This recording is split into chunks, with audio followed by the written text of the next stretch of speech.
الله علي የምትለው ነገር እኮ ቀላል ነገር አይደለም الله علي الله ያቃል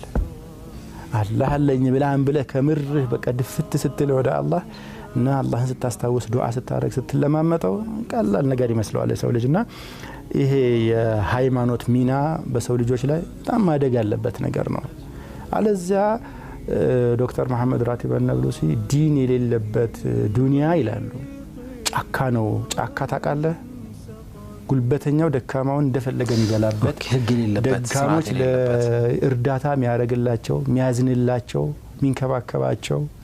ቢጨነቁ ቢታመሙ ቢንገላቱ አይዞህ ሚላቸው ማንንም የሌለበት ጋባ ጫካ ነው የአራዊት ዓለም ማለት ነው የአራዊት ዓለም ነው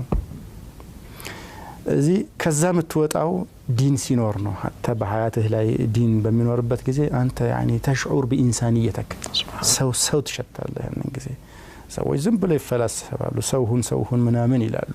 ሰው የምትሆነው ዲን ሲኖር ነው ከግል ፍልስፍና ሰው ብትሆን የጊዜ ጉዳይ ነው ጥቅም እስክትነካቀል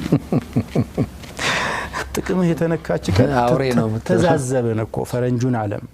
የሰባዊ መብት ይያለ የሚጮኸው ለድመትና ለውሻ ደምና ክብር ቢጮኸው የታለ ለምን አይጮሁም ዛሬ ታዳ ህፃናት በየቀኑ እንደዚህ ሲያልቁ ፊት ለፊታቸው በካሜራ በየቀኑ እየተቀረጸ ላይቭ እየተላለፈ የታሉ ውሸት መሆኑን ማለት ነው ሰባዊነት ሞዴል አርአያ የሆኑት የሰባዊ መብት እና አምነስቲ ኢንተርናሽናል ምናምን መስራቾች ናቸው የገዛ ጨፍጫፊዎቹ የሰው ልጆች የክፉ ቀን የታሪካችን ክፉዎች ማለት ነው በእኛ በዚህ ዘመን ያሉ ክፉ ሰዎች በሙሉ ያሉት ይሰብኩ ነበር ስለ ዲሞክራሲ ስለ ነጻነት ስለ እኩልነት ስለ ሰባዊነት አስሉ ዲን የሌለበት አላህ የሌለበት ሰባዊነት ትርጉም የለውም ለኔ በማስረጃ ይኸው ዛሬ እንሞጋገት እስኪ ይርቱን ወሸታሞች ናቸው ሊኖር ይችላል ከመካከላቸው አንድ ሰው ይኖራሉ አና ሚን الصالحون من دون ذلك እንዳሉት ጅኖቹ ለማንኛውም በአስጨናቂ የህይወት ሁኔታዎች ውስጥ ግን መንፈሳዊ ድጋፍ ማግኘት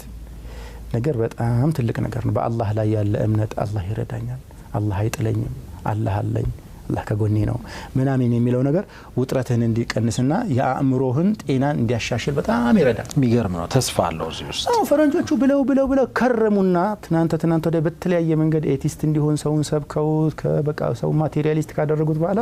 አሁን ኢሞሽናል ኢንተሊጀንስ ይያሉ መጡ ምንድነው ኢሞሽናል ኢንተሊጀንስ ከየት ነው የምታመጣው ያባ